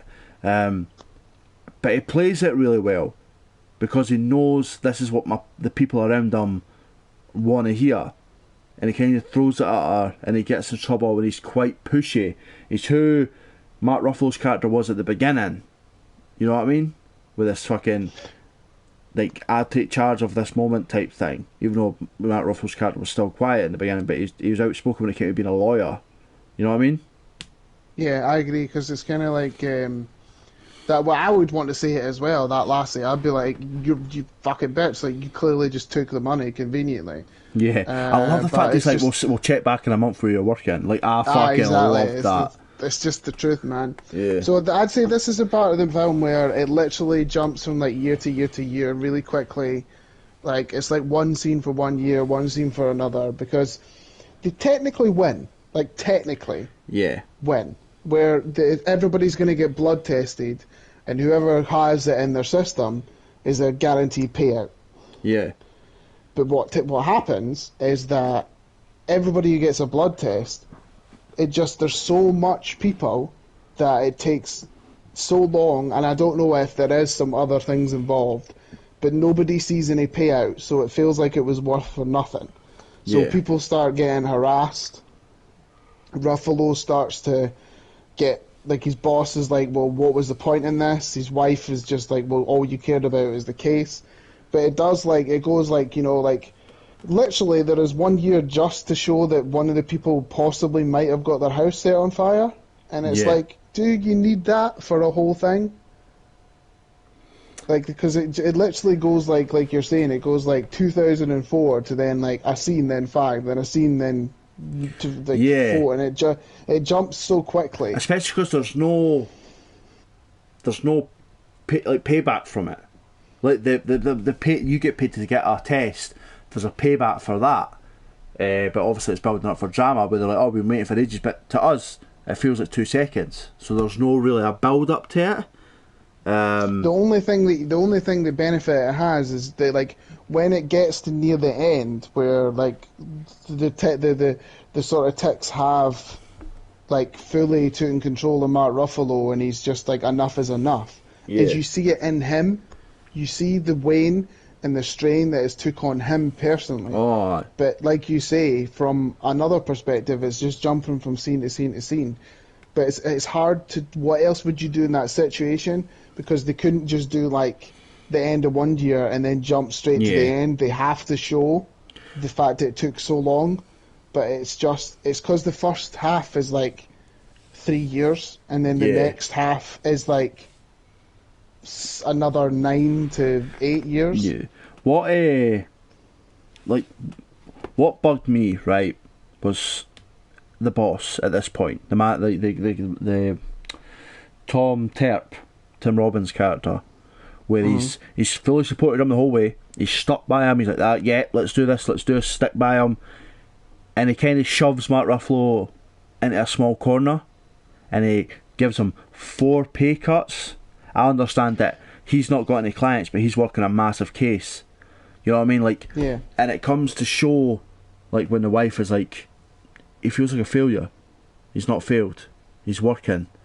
Like, you've shown him that. Because, like he said, is that, like, when they win, sort of, and all the blood tests, they kind of, it is out of their hands. Like, he can't force the scientists to work faster or whatever happened in that situation, because it's hard to, like, point out if DuPont tried to stop it, because, so when the blood tests eventually come through, and I think it is in the last section of the film, so it's 2015 where you get it. Yeah. No, it may be 2012 or 2015, but you find out that DuPont is wanting to fight every single case, which is another the heartbreak in his face at that moment, where he kind of goes, they're out, they're celebrating, they're having a good time, and he gets one phone call, and the wife's like, "What happened?" And he's like, "He's fighting it. He's fighting every single one." They're fighting every single case, and it's like, it's that whole, like, again, I've had so much, one person's not willing to do all of this, which, I mean, he does, like, I mean, he's still doing it now. What he did in 2019. Which is, even that, like, he's stuck. Eventually they settled, which says in all the things in the end that they did settle eventually. Did you see the number? How much it came to? It was like 630 billion or something? 670 million payouts. Million at that point. And I think that's scary. I think that's a scary amount. Because obviously they've literally been, they were literally fucking with the water and the way since. Yeah, but that's weird. This isn't just this place. Like it says at the end of the film, 99.8% of humans have this. have the Teflon in their system. Yeah. I mean, that to me is like, I get it, but that's like, oh, it's spooky. But that, like, again, you need to take that tinfoil hat off, because I swear to God, if you start coming into my house shouting at my frying pans, Fraser, like I'll sit you down. Fraser, come here. Right, listen. Am I fat? Yes or no? You can't do me do this on the podcast. I don't mind. No, I am. I am happy to say it. I'm a fat man. I'm a curvy man. I'm a bear for winter, right? I clearly do not care what goes in my body. I'm not gonna go around going, that frying pan's gonna hurt me. You know what I mean? Like I know. That's why I was just making a joke at you about shouting about frying pan, because like after that, I genuinely was like, I honestly, like, throughout the film went to, because I was watching it with my wife, and I was like, is things still made of Teflon? Like, you're like, do you want to giggle that just for like a minute? Have we got any utensils that nothing sticks? There's still frying pans today, right? That are. But I think it's obviously not as after, like, I don't trust it. I don't trust it. They just changed the name, Fraser. That's how they get around it. It's a new patent. Well, a new. Nah, can't. Because you're just like. I do think that though that like the timey skippy stuff is the technical term for a timey skippy. Is probably the thing that I'd say I have the most fault with this. Again, it didn't feel super long. I maybe checked the time. I think it was when he found everything out, and you're like, this is a bit early for him to find everything out. But I do feel like it's kind of it's not like a movie of two halves, but it kind of is at the same time, because it's kind of once they kind of win, that's where you're like, okay. I think it's hard to describe, because I can't fault them for that, because it's kind of how it is. It's how it happened in real life. Yeah. Because they had to wait that long for the thing, so they couldn't make it up. Like, it's based on a true event. They can't make it up and be like, oh, all the tests came out in 1994, and somebody was like, well, no, it never. So you have to follow how it actually happened. It's just that trying to keep that super interesting, where they're adding in years for just someone's house burning down, or somebody gets upset for a year. Like, that's where I was like, okay, it's definitely getting near the end, but I did very much enjoy it. I do. Yes. I do give you that. What are you going to give out of 5? Mate, I'm giving it a 5 out of 5. I swear to God. For a straight 5 out of 5? Straight 5. So, like, if I watch a film, right, that's 2 hours and such, right, and it's not my usual world, where the world's going to end, or fucking Captain America's fighting the bad guy, like, I'll tend to fall asleep, but I was in on this the whole way through. You know what I mean? Don't get me wrong, the wee time skips kind of annoyed me, but it wasn't enough to take points away. I was honestly just, I fucking loved it. And I think it's one of Mark Ruffalo's best performances that I've seen him in. So I'm good that this can still happen, man, that you can pick that film for the plot, like something you've never seen before, and it turns out to be something that's great. I'm giving it a 3.5 out of 5. I very, very definitely enjoyed it. Yeah. I would happily watch it again, but I mean, not like right now. I think it is a really good film, and I like those films every now and again. And just in general, where, you know, not everything has to be explosions. Explosions. Yeah. So I did enjoy it a lot. 3.5 out of that, because like I try and leave the 5 out of 5 for something that I'm truly deserving. And I mean, in your opinion, it was. So yeah. Yeah, exactly. Definitely. So, I mean, I can't fault, because it is a good film. I'm glad that we picked it. Yeah. I mean, the only thing I've got to ask you now, man, is what you done lately? You know me, my schedule doesn't change that much. Homeschooling, Warzone, Twitch, the usual. But, like I said earlier, I went back to Overwatch, and I've been having a fucking blast. I forgot how good it was. I realised that I should stay either Bastion or Reinhardt. Those are my 2 characters, because they take the least effort, if I'm being honest. That's one way to put it, yeah. And yeah, I had great fun with it. Even playing with full squads, playing with an American. I didn't, like, you know, he's a very American stereotype, where they run ahead and do their own thing. But it was fun. I enjoyed it. and somehow us playing with 3 is better than us playing with 6. For some strange... Because we're not used to having a full team, man. Yeah, but yeah, I enjoyed it.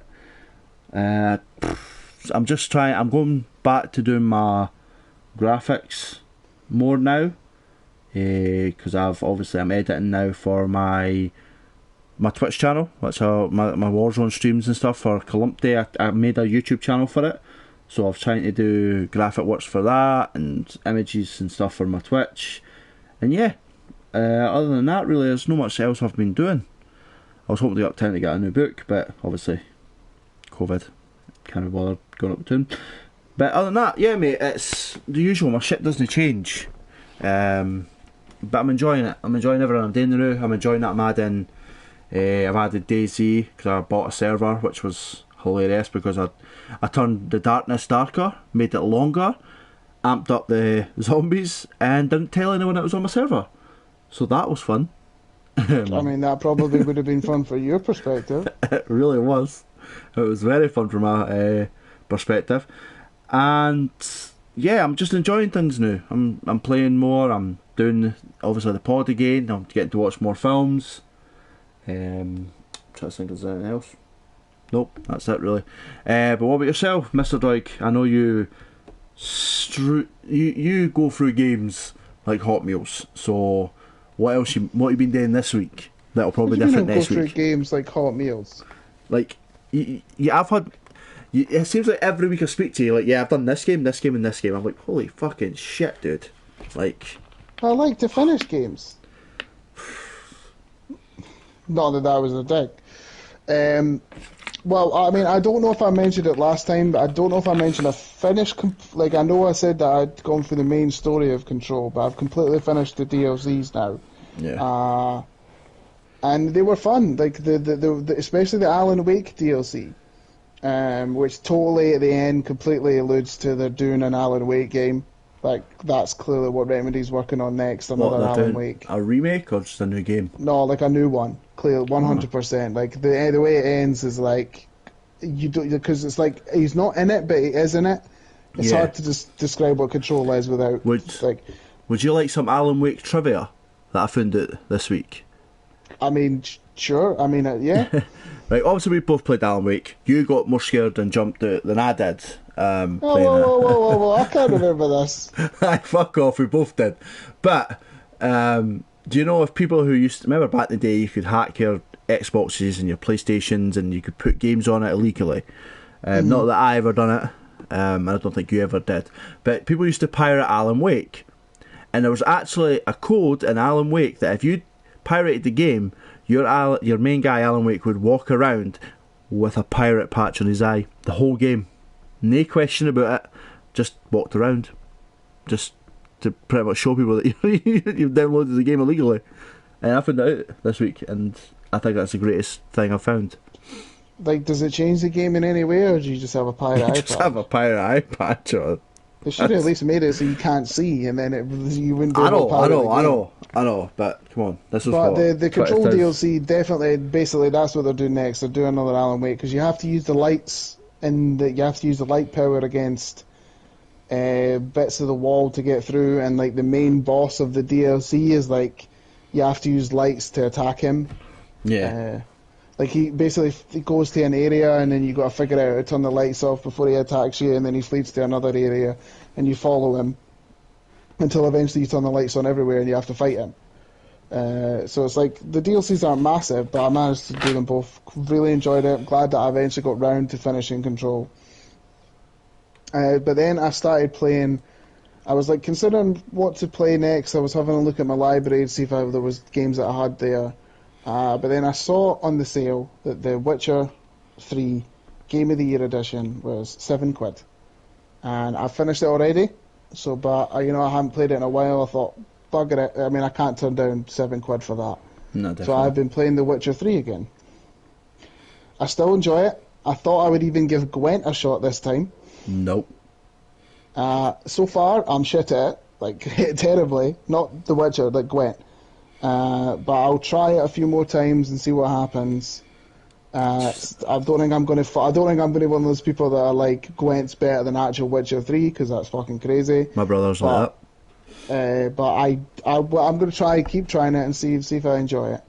Good. I tell you one thing though, see playing it now, especially after finishing Cyberpunk. I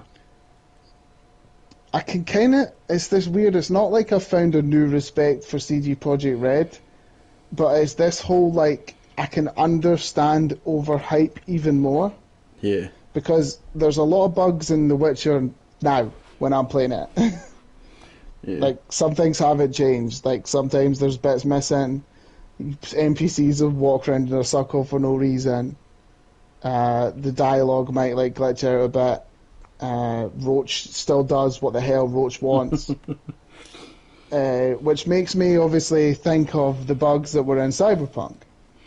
Yeah. And I think that it's taught me that lesson of it's made me think about overhype and like the fact that people maybe thought that Cyberpunk was going to come out and be this thing that's never had a bug in its life.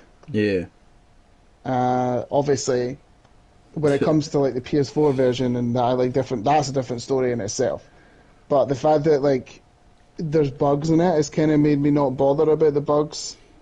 Yeah. In it because it still happens now.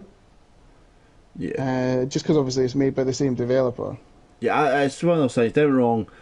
Cyberpunk, I don't think any game's going to come out perfect, right? I'm obviously going a bit of a tangent here, but like, I knew it was going to come out not perfect. I didn't expect it to be such a leap between the 5 and the 4. But yes, that's unforgivable. Like to me, that's the most unforgivable part. Yeah, but at the end of the day, we've got to take it as it is. Some people have completed it. I've been honest, I've not went back because I think I need more updates before I'm like, okay, I can play this. But there's a reason why I've finished it and you haven't. I swear to God. But we're not going to talk about it. But there's a reason why I've finished it and you haven't. But for me, like I told you, I wasn't going to mention it. So it's just the thought of like that people have this incredibly high respect for The Witcher, which is well deserved. Because again, I wouldn't be playing it again if I didn't like it. But the fact that I am playing it again and it's still fucking loved to this day, and it's still filled with bugs, kind of makes the fact of like the fact there was even some bugs in Cyberpunk that it's like it has showed me that the people did put on like even the ones that showed.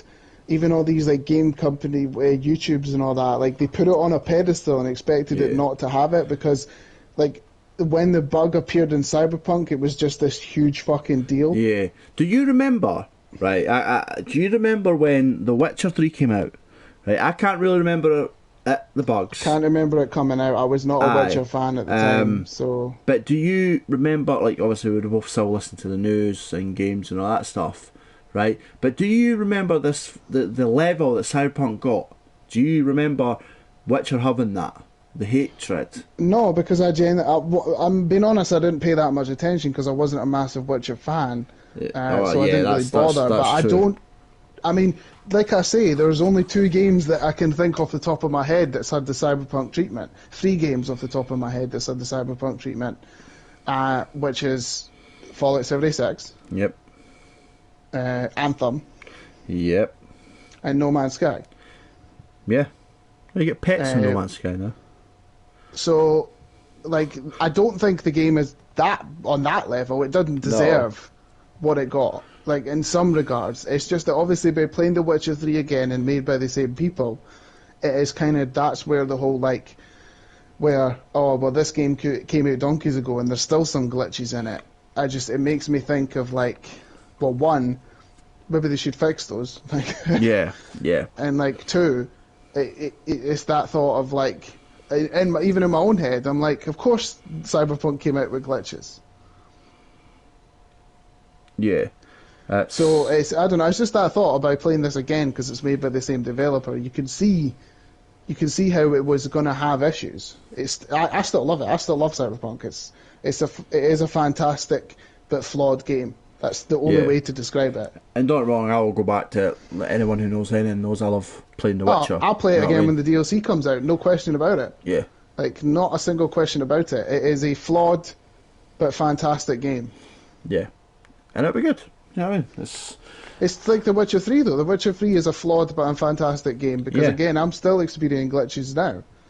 Roach will always. I think they've stopped trying to fix Roach. Like, I think they went, we have no idea what the fuck we're doing. Like, we do not. Roach does whatever he wants. Yeah, Roach he's not appeared in a building yet, but give it time. Mate, every time I see that photo, give it time. Roach does whatever Roach wants. That's it.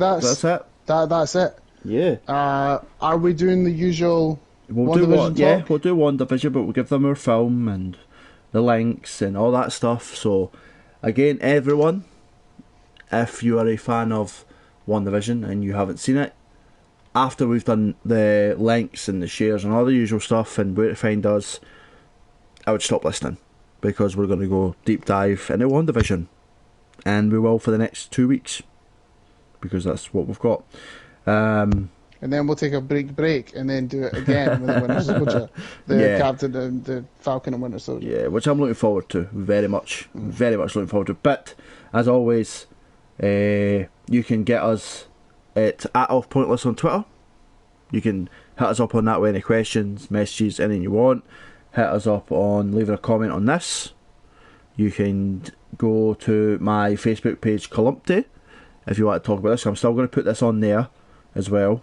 We also have Pointless Point of View on Instagram, which I've not really updated lately, but I'm going to start getting back into doing that, which is part of my doing my graphics for.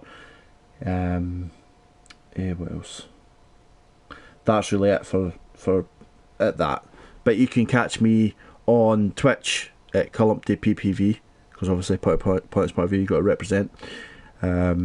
And drop in, even if you're just a fan of this and you want to talk about films and stuff like that, drop in. I don't mind, I'll talk to you. But Monday, Wednesday, Friday are guaranteed days most for Warzone. That's about it. So from this moment, I have been Callum, aka Columpty, and I've been Fraser, the handsome one. Yes. That is which I will not call myself. This is only you who does that.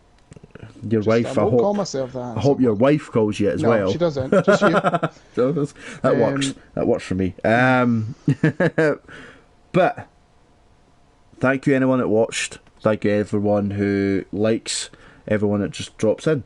But please remember, it helps us a lot if you subscribe, comment, share, turn on notifications so you know when we're here, and share this as much as you can. We want to try and get people to come in and talk to us and be like, here, this is what I want you to do. We want that. And give us ideas. We love going through ideas, even if it's the most random film ever.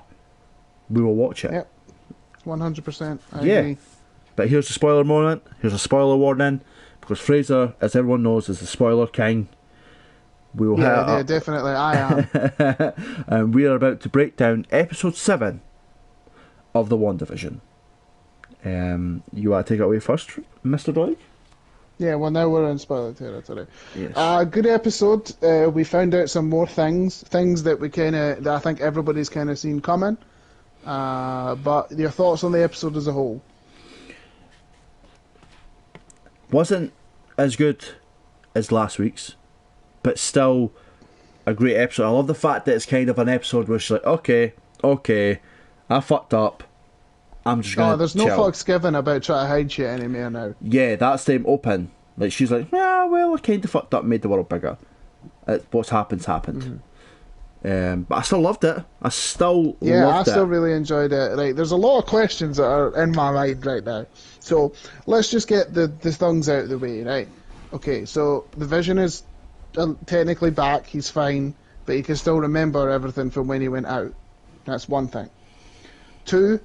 The person who apparently this big reveal is and the scientist turned out to be a random lassie, not really that important. It could be a double fake out and be someone else, but this big deal over it turned out to be not that important.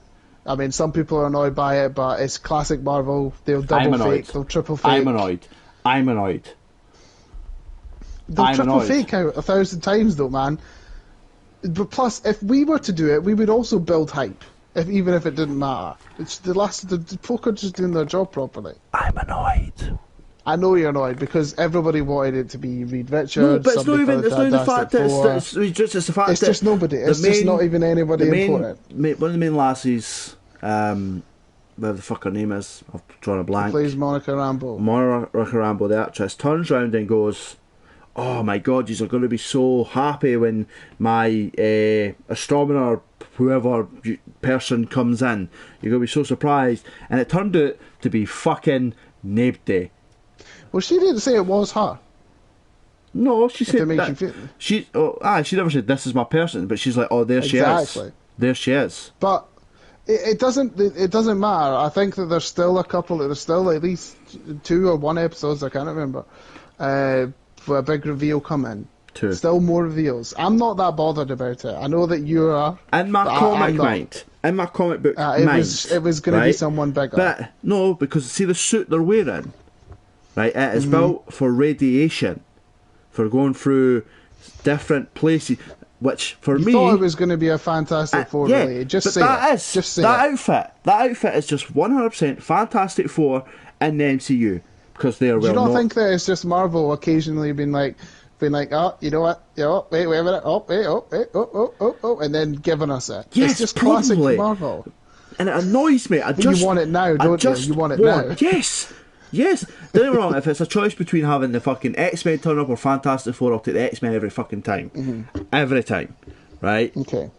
But I've been blue-balled enough in my life, I didn't need it on my fucking TV shows. You know what I mean? I do understand that it could have been someone better, but I think we got a lot more. So, Monica Rambeau ends up with powers. Yep. Right, again, more questions that I've got related to. So, okay. So we find out that the Agnes is really a villain, another witch. Yes, Agnes Harkman. Like a Doctor Strange sort of witch. Yes. Because when you first see her float down, she's wearing like a witch costume, like straight up. Yeah. You don't see it fully, but she is. So she's revealed to be evil.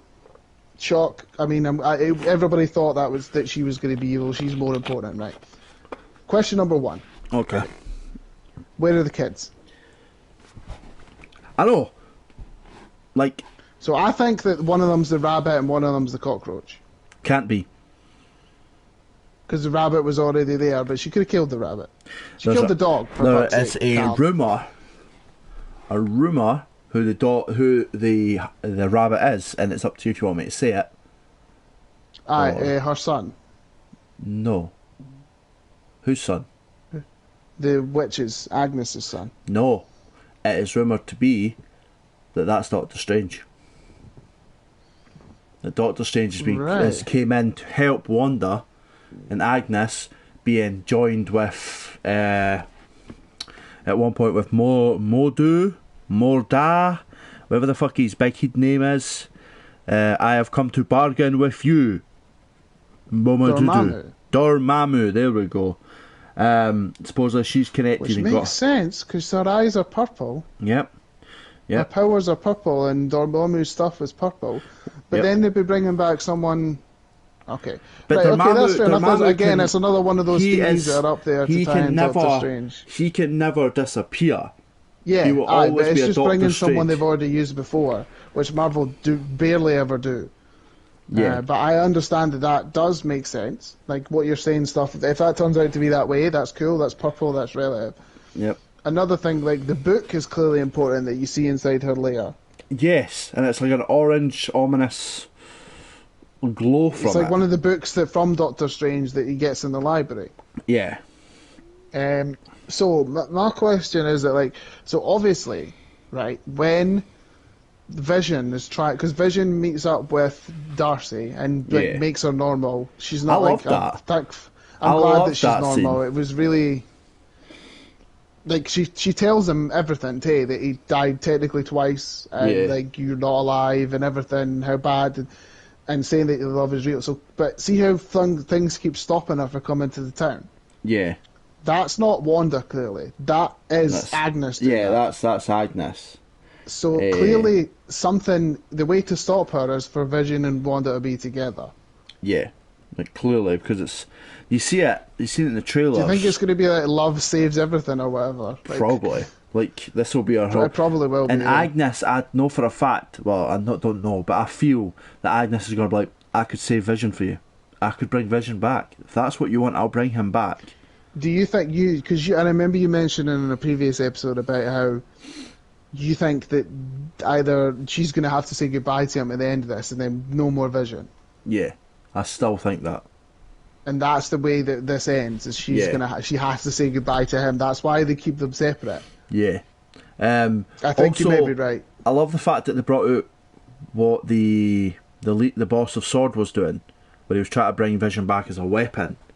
I loved that, because it kind of... Which is basically the same thing as like what he was made for technically in the first place.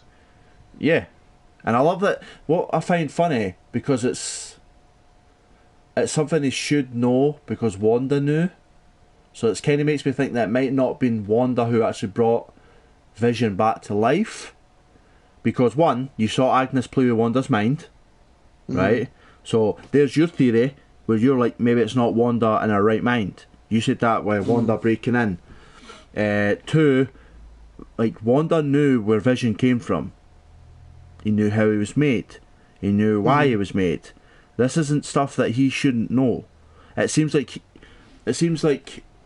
Pietro he knew certain things, but he didn't know things which Agnes might have got from Wanda. Well, this is the thing, right?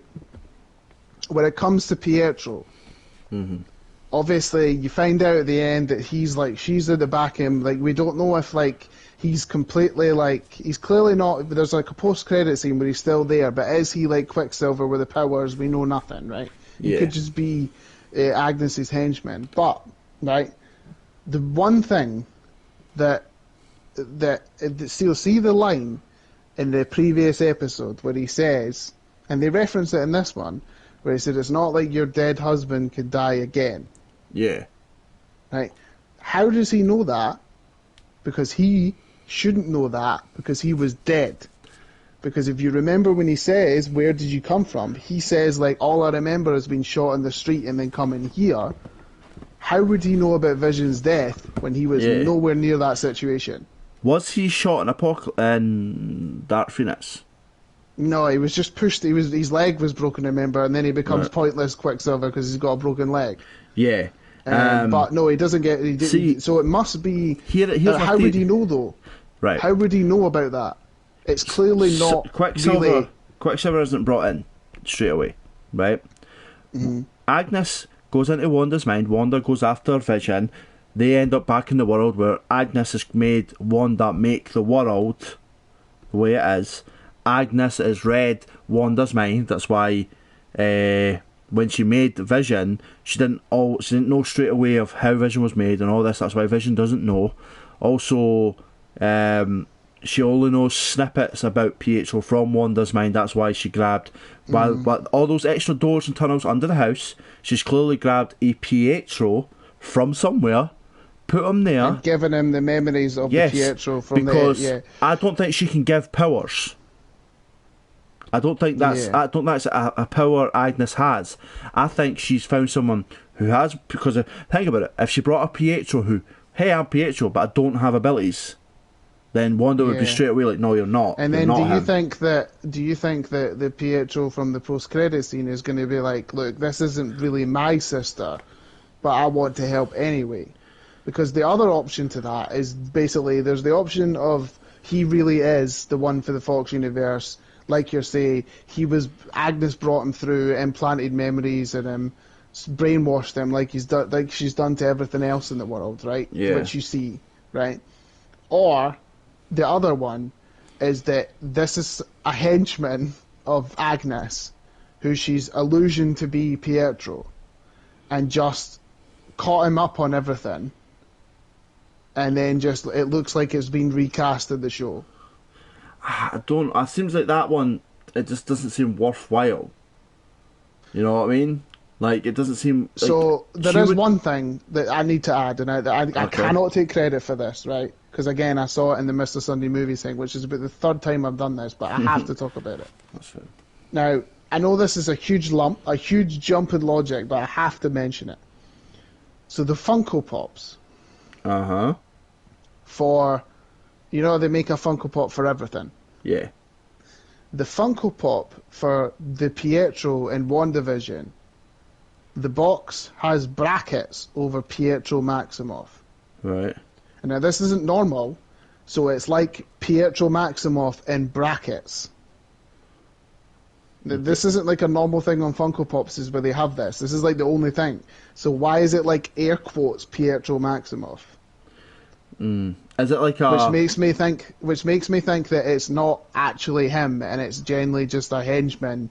It's the reason why they got the actor in was to make everybody think that it's them coming through. It seems like such a waste, mate. If this comes right to an end, and there's no big, here's X-Men or here's a Fantastic Four or here we brought a Pietro, but it's not actually a Pietro. It's just some random guy who's fucking Agnes's husband. Are you actually going to like properly hate this thing if they don't? I will be mad, bro. Like I will be fucking raging. Like I hate waste. I hate building someone up to just like, nah, it's not what's actually happening. We just played with the whole time. That fucking annoys me in a show. Like I understand. I feel like this... I can understand that, but I think that like. I think you might be expecting like them just to chuck everything out the window automatically, where they're gonna give it from like they're gonna just take it from bit to bit. If they were to chuck everything at the wall at once, then what else is there to build up to? Right, but if this here is why the world breaks, and this is how we get all the multiverse shit, right? Well, maybe this is leading into something must happen at the end where. I want to be the same as you, where I think that someone pulled the Maximoff from the X-Men universe and gave him the memories of the one from here. Yeah. But if it turns out it's not, I'm not going to be as annoyed. But what if... I don't know, what if, like, he still has the powers? Because it is weird. She can't make the powers exist. That is the main thing. See, in the next episode, if he has the fast powers, then it's definitely still a Pietro. Yeah. If he doesn't, then it's not Pietro. Yeah. It's not another Pietro. It's an actor. He like acted as Pietro, and they didn't bring Alateen or John. They brought Evan Peters in to mess with everyone. Here's the thing, right? Imagine that's what it is. He's not the Pietro. He is not the guy. But the Pietro from the Marvel Universe turns up to stop fake Pietro. Right? That would kind of give me a way of justification. Where he finally gets away to help his sister one last time. He pulls out the bag. You know what I mean? Like he has that moment where because he was kind of used and abused and chucked, I feel. You know what I mean? That Quicksilver we got. Yeah. Well, the main thing is like, obviously, the X-Men will come over. Marvel aren't idiots. They're going to do it, right? Yeah. And if this turns out to be no one, isn't it just a waste of that actor? And there'd be no Quicksilver in general. Yeah, true. It's just, it's so weird, because it's like, I wouldn't be surprised if it turns out it's not, but I also wouldn't be surprised if it turns out it is. Because again, if it turns out it's not, I'm not going to be as annoyed as you are. Which, I mean, again, everyone's entitled to their opinion. Because, like, I don't expect every apple in the basket right away in the first show. And I understand that it's weird because from a world perspective, we've waited a year for this, but if everything had gone to plan, it wouldn't have been that long between Marvel stuff. Yeah. But because it's been a year, people automatically have been like, I need something right now, I need something massive. Where this maybe wasn't always planned to be that massive. True, but at the same time, you've got to think of what Marvel always does, in the sense of they always hit at it. They always hit that mark where you're kind of like, oh my god, we need something here. And 9 times out of 10, they do it. They pull out the bag and they give people what they want. So, for me, Fantastic Four and the X-Men, right? I feel like in a cash situation, take it as a business, I feel like doing the X-Men and bring them in now is smart. I don't think they're going to do the Fantastic Four. I think that whole that rumor of her that being Reed Richards took a massive spiral because I think we're not going to see the Fantastic Four until the movie. Yeah, it's just I think that rumor persisted and spiraled to like make a huge fucking snowball to do that. But I think it's going to be interesting to see where it goes. I think we should leave it here the now. Yeah, to see where the next episodes go, and we could be vindicated, we could be wrong, you could piss people off, and you just don't know. Could just be a fucking episode next week, and you're like, oh, we'll talk about Wanda, and I was like, no, I don't wanna, I don't fucking care, fuck them, the toys fuck are that, out the pram and fuck this, I've spat my dummy out, fuck this person. So one thing we have to do, by the way, before we go, Ooh. and unfortunately mistakes were made, we never said what the film was. Last week? No, for next week's. I know, but last week we didn't do it. Or do you mean, fuck, we never done it at the end of the thing? We never said what the film was. Shit. My bad. So, next week's choice, for anyone who's still listening. Yeah, for anybody who's still listening, it's Callum's choice, so I'll let him say it. It's Van Helsing. A great film. Graphically. With Hugh Jackman. And really great acting, Kate Beckinsale. Because that's what I haven't seen it in a while, so it's probably another one of those ones where I was like, it's probably not too bad, but then I end up hating it. But yeah, for anybody who did stick around, I apologise for not saying it at the end last time. But look, it'll be a surprise when you see next week's episode, and you'll be like, oh, that's what they're doing. Yeah, smashing. Yeah, so I mean, I've been Callum. Have you been Callum? Yes. Really? You've been Callum? I'm so used to saying it first. That's twice. That's twice I've done this. I have been Fraser. I'm the handsome one. I've been Fraser. And I've been Callum, a.k.a. Calumpty. We'll catch you this time next week. Peace.